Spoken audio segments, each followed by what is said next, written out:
Radhe Radhe. DDMF5 के अंदर आपका स्वागत है साइबर सिक्योरिटी सीरीज के अंदर इंडियन साइबर गुरु के साथ में। तो आज बात करने वाला हूँ, पिछली वीडियो के अंदर कमांड प्रॉम्प्ट के बारे में बात करी थी। 10 कमांड मैंने बताया था आपको जो काफ़ी यूजफुल है, जो हम लोग रेगुलर यूज़ करते हैं साइबर सिक्योरिटी के अंदर। आज जो बात करने वाला थोड़े से एडवांस लेवल के कमांड होने वाले हैं, जो आप रेगुलरली नेटवर्क के रिलेटेड भी काम यूज़ करेंगे। जब आप एथिकल हैकिंग टास्क परफॉर्म कर तब भी आपको यूज़ करना पड़ता है। बिना टाइम वेस्ट करे स्टार्ट करते हैं। सब्सक्राइब कर देना चैनल को ऐसे ही शानदार कंटेंट के लिए। बेल आइकन को स्पेशली प्रेस करना ताकि वीडियो आते सबसे पहले आपके पास पहुंचे, और कमेंट जरूर करना हर वीडियो के अंदर कि आपको लग कैसा रहा है। ठीक है, DDMF5 जो है हमारा स्टार्ट करते हैं। और यहाँ पे मेरा सेटअप जो है वो सर्वर मैंने चालू कर रखा है। ठीक है, यहाँ पर आते हैं। पहले मैं CMD ओपन कर लेता हूँ। CMD ओपन करने का कमांड जो है वो आपको कमेंट में डालना है, कैसे ओपन करना है फास्ट। 5 मिनट का टाइम देता हूँ मैं आपको। 1 2 3 4 और 5 कमेंट डाल दिया है, तो मतलब आपको समझ में आ रहा है। CMD टाइप करें, एंटर मार देते हैं। यहाँ पे आने के बाद मुझे पहला कमांड जो यूज़ करना है वो करना है IP कॉन्फ़िग। जब भी आपका कंप्यूटर किसी नेटवर्क से जुड़ा हुआ होता है, वो भले इंटरनेट हो कि आपका लोकल नेटवर्क हो, उसको एक IP एड्रेस मिलता है। अब जिनको नहीं पता IP एड्रेस बता दूं मैं आपको। जैसे आपका भी एक स्पेसिफिक नाम होगा जिसके जिसके थ्रू आपके फैमिली मेंबर आपको कॉल करते होंगे। और अगर घर में 5 बच्चे हैं तो पांचों बच्चों का एक जैसा नाम नहीं होता, यूनिक नेम होते हैं पांचों के, और उनके नाम से ही उनको जाना जाता है। अगर किसी को बुलाना है खाना खाने के लिए तो उसका नाम लिया जाएगा, तो वो अपने आप आ जाएगा। ठीक है ना। और अगर आप ऐसे बोलेंगे अरे तुम इधर आओ इधर आओ इधर आओ इधर आओ, तो कौन पांचों में से कौन आएगा ये पता नहीं होता। तो बेसिकली हमारे कंप्यूटर को भी नेटवर्क के अंदर कम्युनिकेशन करने के लिए एक नाम दिया जाता है जिसे हम बोलते हैं IP एड्रेस। क्योंकि ये जब आप नेटवर्क में जुड़ेंगे तभी रहेगा, इसलिए हम इसको लॉजिकल एड्रेस बोलते हैं। कभी ये एड्रेस मिला है, कभी वो एड्रेस मिला है। ठीक है, तो बेसिकली ये क्या है, आपके सिस्टम का एक लॉजिकल एड्रेस बोलते हैं। IP एड्रेस को फुल फॉर्म होता है इंटरनेट प्रोटोकॉल एड्रेस। एक ऐसा प्रोटोकॉल एड्रेस जो जिसकी हेल्प से हम लोग इंटरनेट पर कनेक्ट कर सकते हैं। इंटरनेट मतलब कोई भी नेटवर्क। ठीक है, तो हमारे कंप्यूटर पे कौन सा IP एड्रेस हमें मिला हुआ है, ये जानने के लिए हमें कमांड टाइप करना पड़ता है जिसे हम बोलते हैं IP कॉन्फ़िग। ये डिस्प्ले करता है आपके नेटवर्क की कॉन्फ़िगरेशन इन्फॉर्मेशन। ठीक है, अब देखो यहाँ पे जैसे मैंने जाके टाइप करा, एंटर मारा, तो दिख रहा होगा अभी मैं एक डोमेन डॉट नेम में जुड़ा हुआ हूँ। ठीक है, और यहाँ पे मेरा जो IP एड्रेस दिख रहा होगा IP वर्जन 4। तो बता दूं मैं आपको, IP के 2 वर्जन है हमारे पास, IP वर्जन 4 और IP वर्जन 6। ठीक है, तो दिख रहा होगा IP वर्जन 6 जो है ये मेरा एड्रेस है, काफ़ी बड़ा एड्रेस है। और IP वर्जन 4 जो है वो मेरा ये एड्रेस है, 192.168.1.49। ठीक है, 49 मेरे सिस्टम का यूनिक एड्रेस है। ठीक है, तो पूरा जो एड्रेस हो गया मेरा वही 192.168.1.49। इसी के साथ में सबनेट मास्क दे रखा है और ये डिफॉल्ट गेटवे दे रखा है। अब अगर आप बोलोगे तो मैं IP कॉन्फ़िगरेशन के ऊपर एक अलग से डिटेल वीडियो लेकर आ जाऊंगा ताकि समझ में आ जाए कि ये IP की कॉन्फ़िगरेशन में हो क्या रहा है। तो अगर कोई पूछेगा कि भाई आपके सिस्टम का IP एड्रेस क्या है, तो टाइप करना है IP कॉन्फ़िग। CMD टाइप करो, IP कॉन्फ़िग जाओ और फिर वहां पे जाकर टाइप करो IP कॉन्फ़िग। टाइप करना है, दिखेगा आपको IP वर्जन 4 एड्रेस। और अभी मैं ईथरनेट से जुड़ा हुआ हूँ क्योंकि मैं VMware में चला रहा हूँ। VMware क्या है वो आगे की बात करेंगे, पर अभी आप ये देखें कि मेरे सिस्टम को एक IP एड्रेस मिला हुआ है जिसका IP एड्रेस है 192.168.1.49। अब उसके बाद आपको ये चेक करना है कि जैसे एक सामने वाला सिस्टम जो है ना वो लाइव है नहीं है। जैसे अगर आपको मान लो ये चेक करना है कि जैसे एक होटल है, उसमें बहुत सारे रूम है, और आपको ये चेक करना है कि उस रूम में कितने लोग जो हैं वो रूम के अंदर जगे हुए हैं। तो आप क्या करोगे, उस रूम में जाके नॉक करोगे। नॉक करते ही अगर वो बंदा रिस्पॉन्ड करता है कि हाँ बोलिए कोई है क्या बाहर, तो आपको समझ में आ जाए कि वो जग रहा है कि सो रहा है। ठीक है, अगर सो रहा होगा तो डेफिनेटली रिस्पॉन्ड नहीं दे पाएगा क्योंकि नींद के अंदर है। और अगर जगा हुआ होगा तो डेफिनेटली रिस्पॉन्ड करेगा। तो पिंग कमांड का हम लोग यूज़ करते हैं। पिंग एक यूटिलिटी कमांड है हमारा यहाँ पे।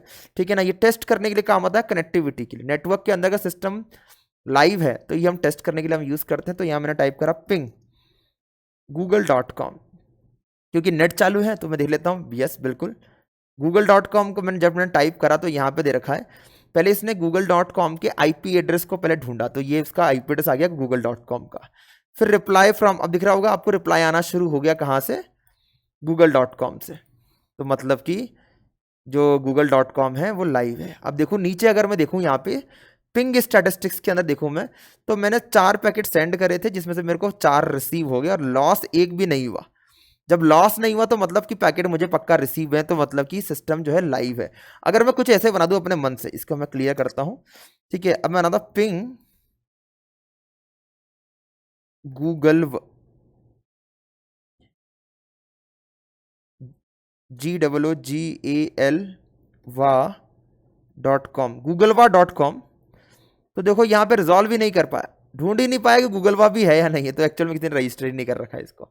तो अगर सिस्टम लाइव होगा तो मुझे रिस्पॉन्स देगा, और अगर लाइव नहीं होगा तो रिस्पॉन्स नहीं देगा।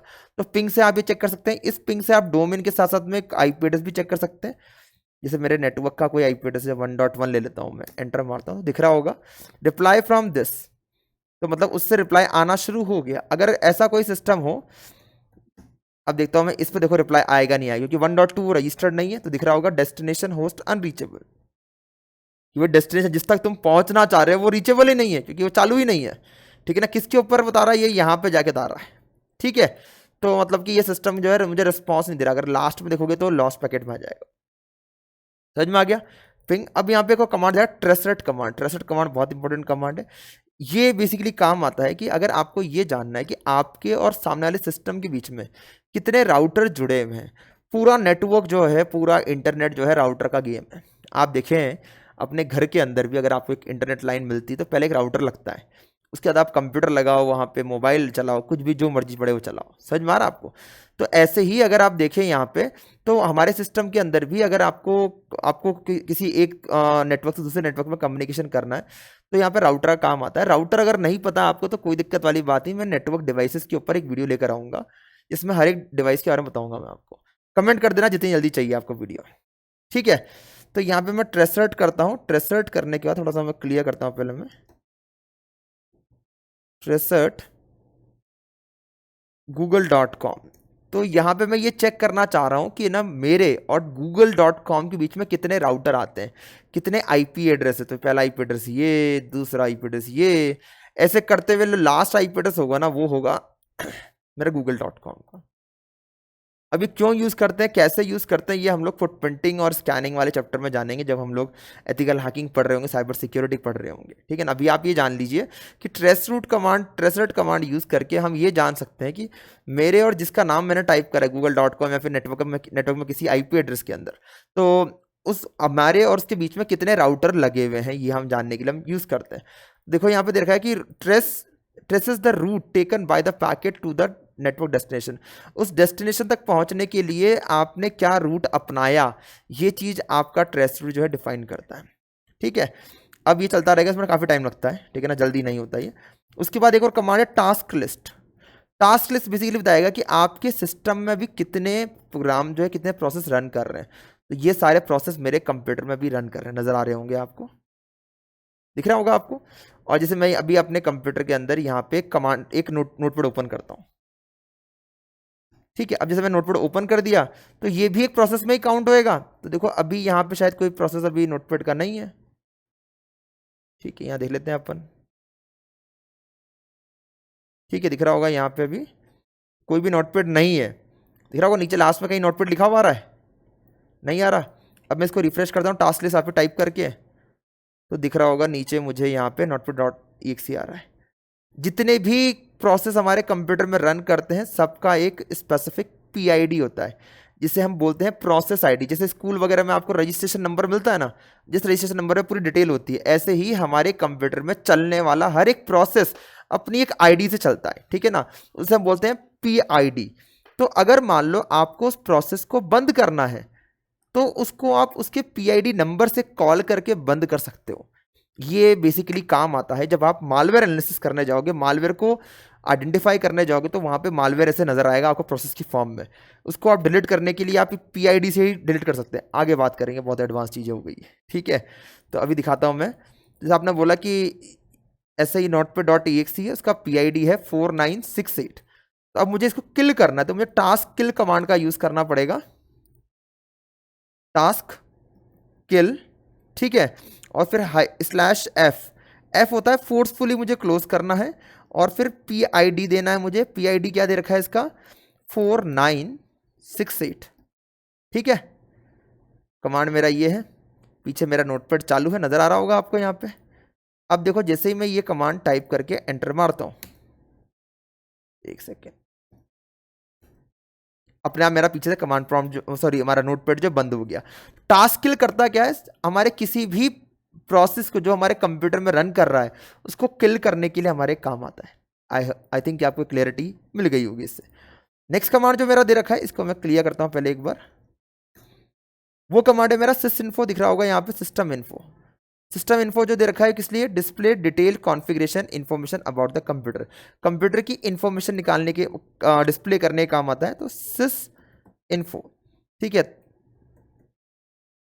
सिस्टम इन्फो, ठीक है। अभी लोड कर रहा है प्रोसेसर इन्फॉर्मेशन, दिख रहा होगा। अब यहाँ पे आपको कंप्यूटर की पूरी जानकारी मिल जाती है। तो अगर आपको अपने पूरे कंप्यूटर की जानकारी निकालनी है कि मेरे कंप्यूटर में क्या क्या कॉन्फ़िगरेशन है, क्या क्या चीज़ें हैं, तो यहाँ पे देखो होस्ट नेम, आपके ओएस का नाम, ओएस का वर्जन, मैन्युफैक्चरर वगैरह आ गया यहाँ पे, नीचे आते हैं अपन, ठीक है ना। उसके अलावा सिस्टम का मॉडल, सिस्टम मैन्युफैक्चर, प्रोडक्ट का आईडी वगैरह सब दे रखा है यहाँ पे, बिल्कुल मतलब एक एक चीज़ यहाँ पे बहुत डिफाइन करके दे रखी है।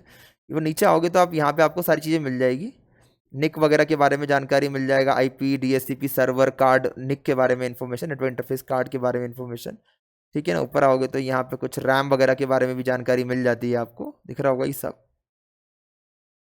ये काफ़ी अच्छी चीज़ है, मतलब काफ़ी अच्छा कमांड है जिसको आप यूज़ कर सकते हैं। उसके बाद एक और कमांड दे रखा है, बहुत इंपॉर्टेंट कमांड है ये भी, चेक डिस्क, दिख रहा होगा आपको। ये डिस्क को चेक करने का काम आता है, कहीं आपकी डिस्क में कोई एरर तो नहीं है। तो अगर कोई ड्राइव वगैरह है आपकी तो उसको चेक कर सकते हैं अपन।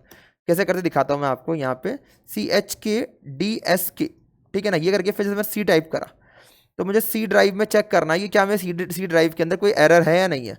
एंटर मारते तो यहाँ दे दिया, यहाँ पे देखो access denied as you do not have a sufficient privilege or the disk may be locked by another process. अब देखो यहाँ पे क्या दे रखा है कि पहली बात तो हो सकता है कि आपका डिस्क लॉक्ड है किसी अदर प्रोसेस के थ्रू, या फिर कोई परमिशन नहीं। परमिशन की जहाँ पे बात आए तो CMD को वापस से ओपन करो, राइट क्लिक करो, रन एज एडमिनिस्ट्रेटर के करके चेक कर लेना एक बार कि अब चल रहा है नहीं चल रहा। अगर नहीं चलना होगा तो वैसे भी नहीं चलेगा। CHKDSK C:, enter. अब देखिए तो यहाँ पे जो सिस्टम है वो चालू हो चुका है, समझ में आ रहा है आपको।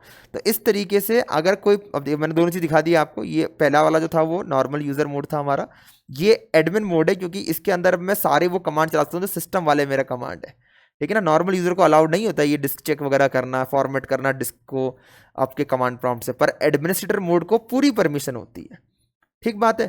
तो इससे हमें जितने भी एरर वगैरह दिख रहा है ना, बैड फाइल रिकॉर्ड प्रोसेस 0, इससे मैं पूरा चेक कर सकता हूँ। एग्जामिन करेगा, पूरा दिखाएगा आपको, टाइम लगता है इसको थोड़ा करने में। मैंने इसको Ctrl+C करके आप इसको रोक भी सकते हो, सर कोई दिक्कत नहीं है। अब देखो यहाँ पे देखा है कि scan and repair system now. तो सिस्टम फाइल को अगर आपको स्कैन करना है और रिपेयर करना है तो आप ये कर सकते हैं, ये वाला कमांड SFC, ठीक है, SFC करें, ठीक है, SFC और फिर /स्कैन नाउ। अब begin system scan, the process will take some time, यहाँ पे प्रोसेस जो टाइम लेगा आपको, ठीक है। ये किस लिए काम होता है, this command checks for corrupt system files and attempt repair. तो बेसिकली ये सिस्टम का इनबिल्ट एक फीचर है जो आपके सिस्टम की फाइल्स जो करप्ट हो चुकी है उनको रिपेयर करने की कोशिश करेगा, ठीक है ना। तो आप ऐसे करते रहा कर, ताकि सिस्टम जो, कई बार अगर आप सिस्टम की फाइलें करप्ट हो जाती है तो विंडोज़ लोड नहीं हो पाती, विंडोज़ खुलेगा नहीं, आपका इशू आएगा आपको ओएस चलाने में। तो इसके लिए थोड़ा थोड़ा करते रहना चाहिए ताकि जो सिस्टम की करप्ट फाइल हो चुकी है उसको ये ऑटोमेटिकली रिपेयर कर दे। ये सिस्टम का ही इनबिल्ट फीचर, ठीक बात है। अब इसके अलावा मैं दूसरा कमांड ले लेता हूँ, फॉर्मेट कमांड इंपॉर्टेंट है, चला मत लेना अपने कंप्यूटर में, ये ड्राइव को फॉर्मेट करने का काम आता है। कुछ नहीं करना आपको, CD करके सीधे यहाँ पे जाना है और यहाँ पे जाके आप सीधे जाएं। एक मिनट में इसको मैं रोक देता हूँ, ठीक है। यहाँ पे जाने के बाद आपको फॉर्मेट कमांड टाइप करना है। फॉर्मेट का मतलब क्या होता है कि ड्राइव को पूरा फॉर्मेट कर देना, तो जो भी जैसे F ड्राइव है आपकी, एंटर मारोगे। अब जैसे यहाँ पे एक थोड़ा ड्रिल में कमांड दे रखा है, जैसे मैंने ये F: करा और फिर स्लैश लेके मैंने /FS करा, तो फाइल सिस्टम हो गया मेरा :NTFS। अब बादू में आपको यहाँ पे फाइल सिस्टम जो होता है ना वो अलग अलग होता है, विंडोज़ का अलग होता है, लिनक्स का अलग होता है। आप बोलोगे तो मैं फाइल सिस्टम पर अलग से वीडियो लेकर आ जाऊंगा ताकि समझ में आ जाए, आपको नॉलेज मिल जाए। विंडोज़ में हम लोग NTFS फाइल सिस्टम यूज़ करते हैं, ये फास्ट फाइल सिस्टम होता है आपका। और लिनक्स के अंदर हम लोग फैट यूज़ करते हैं, FAT32, ठीक है। तो क्या होता है आगे बात करेंगे, पर अभी अगर आप सिंपल इतना कमांड भी टाइप करेंगे फॉर्मेट और F, तो ये F ड्राइव को फॉर्मेट कर देगा। पर ऐसा मत कर लेना अपने सिस्टम पे, पहले बोल देता हूँ मैं, वरना आपके अगर आपका कोई ड्राइव वगैरह होगा तो उड़ा भी देगा उसको। फॉर्मेट वाला क्लीन करने का काम आता है। लास्ट वाला कमांड दे रखा है हेल्प कमांड, ये तब काम आएगा जब आपको कुछ समझ में नहीं आ रहा है, फिर और कमांड जानना है। हेल्प कमांड टाइप करेंगे, सारे कमांड जितने भी अभी तक मैंने टाइप करे हैं वो सारे आपको यहाँ पे नजर आ जाएंगे, सबके बारे में इंफॉर्मेशन आ जाएगी। तो आप इसको देख सकते हैं। ठीक है, तो मेरे हिसाब से जो विंडोज से कुछ कमांड्स हैं, 20 कमांड्स इन यूज़फुल कमांड है, आप इसको यूज़ कर सकते हैं और इसके थ्रू आप सारे कमांड्स के बारे में जानकारी जो है वो ले सकते हैं। आई होप आपको वो वीडियो जो है अच्छी लगी होगी। अच्छी लगी है तो सब्सक्राइब कर देना अगर आपको नॉलेज मिल रही है। ऐसे ही बहुत सारे यूज़फुल कंटेंट लेकर आऊँगा मैं इसी चैनल के ऊपर, ताकि आपकी जानकारी बनती रहे। और अगर आप साइबर सिक्योरिटी में, तो ये सारी वीडियोज़ आपके कहीं ना कहीं काम आने वाली है ज़रूर। सब्सक्राइब कर लेना, बेल आइकन पे बटन ज़रूर दबाना, ताकि आने वाली वीडियो पहले आप तक पहुंचे और उसके बाद दूसरे तक पहुंचे। अच्छी लग रही तो प्लीज़ दोस्तों में ज़रूर शेयर करना, अपने भाई बंधुओं में ज़रूर शेयर करना। और जो नॉलेज का सार है वो बढ़ते रहना चाहिए, तो प्लीज़ आप सबसे हाथ जोड़ के रिक्वेस्ट है, सब्सक्राइब करें, शेयर करें चैनल को। वीडियो कैसी लगी कमेंट में ज़रूर बताएं। इस वीडियो के लिए इतना ही। राधे राधे।